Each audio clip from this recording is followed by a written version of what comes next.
안녕하세요. 대성 모의고사 해설 강의를 맡게 된 1학년 6반 송예준입니다. 전 37번 문제를 한번 해설해 보려고 하는데요. 그 이유는 37번 문제가 굉장히 헷갈릴만 하고 좀 영어를 잘하는 친구들도 많이 틀렸다고 판단해서 37번 문제를 해설하게 되었습니다. 먼저 이 문제는 순서 문제이고요. 논리적인 흐름이나 전체적인 내용 전개 등을 파악해서 순서를 찾는 문제죠. 그래서 이 문제를 풀려면 이 지문과 이 지문들 사이의 연관성을 찾아내서 순서를 찾아내야 합니다. 한번 같이 보실까요? 먼저 이 박스에 들어있는 지문을 한번 해석해 보도록 하겠습니다. Suppose you want to see whether gender stereotypes influence teacher judgment of student work라고 되어 있는데, 그러니까 성에 대한 고정관념이 학생들의 그런 일이나 노력에 대한 교사의 판단에 영향을 미치는지 안 미치는지를 알아보고 싶다고 가정하자. How would you find out? 그렇다면 어떻게 알아내겠습니까? 라는 내용의 그런 질문이죠. 그러니까 이 글의 저자는 이 방법에 대해서 설명하고 싶어 하는 것 같아요. 이런 성에 대한 이 고정관념이 어떻게 그게 그 선생님들의 판단에 영향을 미치는지 안 미치는지, 사람들의 판단에 영향을 미치는지 안 미치는지를 어떻게 알 수 있냐, 그걸 알아내는 방법에 대해서 지금 설명을 하려고 하는 것 같습니다. 그러면 이 다음에 A가 올 수 있을까요? How do researchers ensure the names are comparable? 근데 지금 여기도 질문이 한번 나왔고 여기도 질문이 한번 나와서 구조적으로 문장에서 의문문이 2번 나오면 좀 어색하기도 하고요. 그 다음에 여기서 다루는 그 내용 자체가 여기와는 약간 관련이 떨어진 내용이네요. 여기서는 name을 중심으로 이름이 비교할 만한지를 어떻게 아냐에 대해서도 질문을 한 번 더 던지고 있죠. 그래서 이건 약간 어색하다고 볼 수 있어요. 그 다음에 B로 한번 넘어가 보면 Researchers have generally used a simple approach 라고 되어 있죠. 이 경우는 굉장히 자연스러운 접근이에요. How would you find out? 이라고 질문을 던졌으면 그거에 대한 답을 던져주는 동시에 그 다음 내용으로 들어갈 수 있도록 도입을 해주는 거죠. 그래서 B는 굉장히 자연스러워요. 연구자들은 이러한 방법들을, 이러한 접근들을 일반적으로 사용해왔다라는 문장이기 때문에. 그다음에 C로 넘어가 볼게요.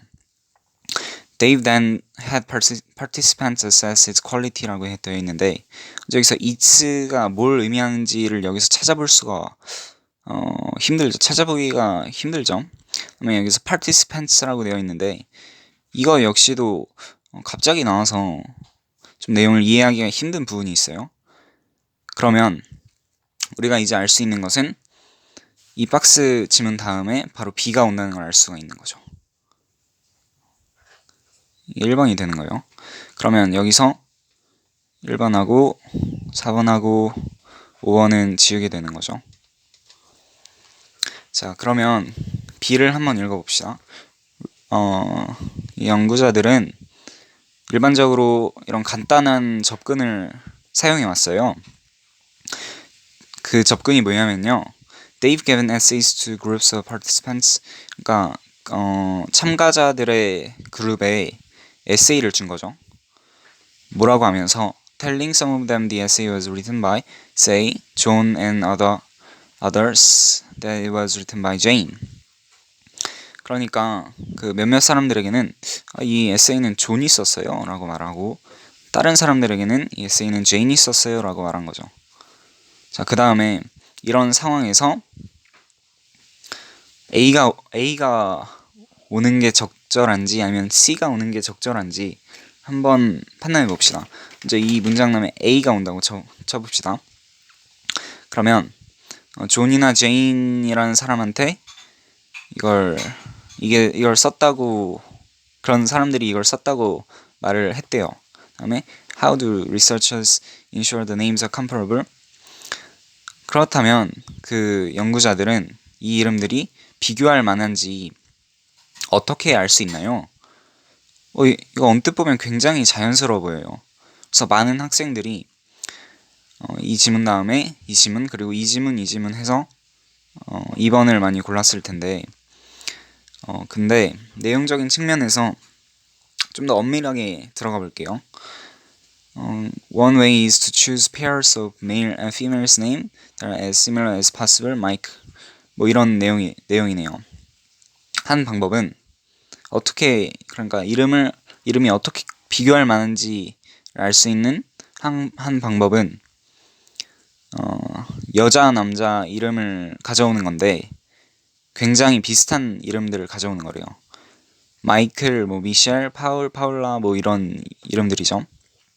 C로 한번 넘어가 봅시다. Dave then had participants assess its quality라고 되어 있어요. 그러면 만약에 B 다음에 A 다음에 C가 온다고 하면 지금 이게 실험에 관한 내용인데, 그래서 it가 가리키는 게 뭔지가 명확하지가 않죠. 네, 그렇죠. 여기서 it는 에세이를 가리키는 건데, 에세이는 존에게 쓰여졌다고 말했어요. 어떤 사람들에게. 에세이는 또 다른 사람들에게는 제인에게 쓰여졌다고 말했어요. 그렇다면 어떻게 이름이 비교할 만한지 알 수 있나요? 그 이름은 똑같은 비슷한 이름들을 짝짓는 거예요. 그 사람들은 그 다음에 그거의 퀄리티를 평가하도록 했어요. 이렇게 말하는 것보다는 존에게 쓰였어요. 제인에게 쓰였다고 말했어요. 그 다음에 참가자들이 그걸 판단하게 했어요. 그래서 그것이 가리키는 게 에세이라는 게 분명하도록 B 다음에 C가 오는 게 더 자연스럽다고 볼 수가 있습니다. 그러면 C를 한 번 더 읽어보죠. Of course, 당연하죠. It's important for researchers to choose a name given to essay carefully. 그것은 굉장히 중요해요. 연구자들에게는. To choose the name. 그러니까 에세이에 주어진 이름들, 이런 존이나 제인을 말하는 거죠. 이거 신중하게 고르는 것이 굉장히 중요해요. 당연히요. 그렇다면 comparing the ratings of an essay probably written by Adolf Hitler with those of an essay written by Jennifer wouldn't work. 하지만 이런 것들은 통하지 않겠죠. 그런 것이 뭐냐? 아돌프 한 에세이, 그러니까 어떤 사람들에게는 에세이가 아돌프 히틀러가 쓴 에세이라고 말을 하고, 다른 사람들한테는 제니퍼가 쓴 에세이라고 하면, 당연히 아돌프 히틀러가 썼다고 하면 뭐 평가에 분명히 영향을 미치겠죠. 악영향을. 아니면 because there's too much baggage associated with the name Adolf Hitler라고 되어 있죠. 그러니까 이 아돌프 히틀러라는 이름에 관해서 사람들이 많은 앙금을 마음속에 품고 있는 거예요.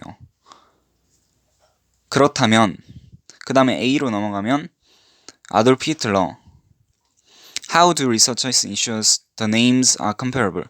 그러니까 여기서는 아돌프 히틀러의 예시를 들면서 이름들은 이런 아돌프 히틀러와 같은 앙금을 가지고 있는 그런 이름들을 쓰면 안 돼요 라고 말을 했으니까, 여기서 문장이 끝나지 않고 바로 여기로 넘어가서, 그러면 이런 이름들은 어떻게 확신하나요? 보장하나요? 이름들이 뭐 아돌프 히틀러라는 이름을 쓸지, 아니면 이런 제인, 존 이런 이름을 써야 될지 어떻게 구분하죠? 라고 독자들 읽으면서 질문이 생길 수 있어요. 그러면 그 질문에 대한 답으로 A를 제시하는 거죠. 그런 구조로 봤을 때가 B, C, A가 되고요. 그게 가장 자연스러운 해석이 됩니다. 그래서 답이 3번입니다. 그럼 한번 쭉 다시 한번 훑어볼까요? 여러분의 성고정관념은 여러분이 성고정관념이 선생님들의 판단에 영향을 미치는지 안 미치는지를 알아보고 싶다고 가정합시다. 어떻게 알아내겠습니까? 연구하는 사람들은 이런 간단한 접근을 주로 해왔어요. 에세이를 사람들에게 준 다음에 어떤 사람들에게는 가령 예를 들어서 존이 썼다고 말하고 다른 사람들한테는 제인이 썼다고 말을 했대요. 그다음에 C로 넘어가서 그 다음에 그 사람들로 하여금 그 퀄리티, 그 품질을 얼마나 잘 썼는지를 평가해 보라고 한 거죠. 당연히 그 이름을 결정하는 거는 굉장히 중요해요. 왜냐하면 아돌프 히틀러랑 제니퍼라는 이름이 동시에 쓰였다고 하면 사람들은 제니퍼가 썼다고 했을 때 더 좋은 평가를 내리겠죠. 그러면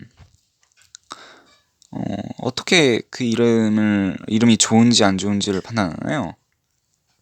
그것은 남자와 여자의 이름을 같이 제시하는데 그 이름들이 비슷한 이름일 때, 그러니까 마이클, 미셸, 파울라, 로버트, 로버타 이런 이름들일 때 그게 비교할 만한 거죠 라고 하면서 지문이 끝난다고 볼 수가 있어요.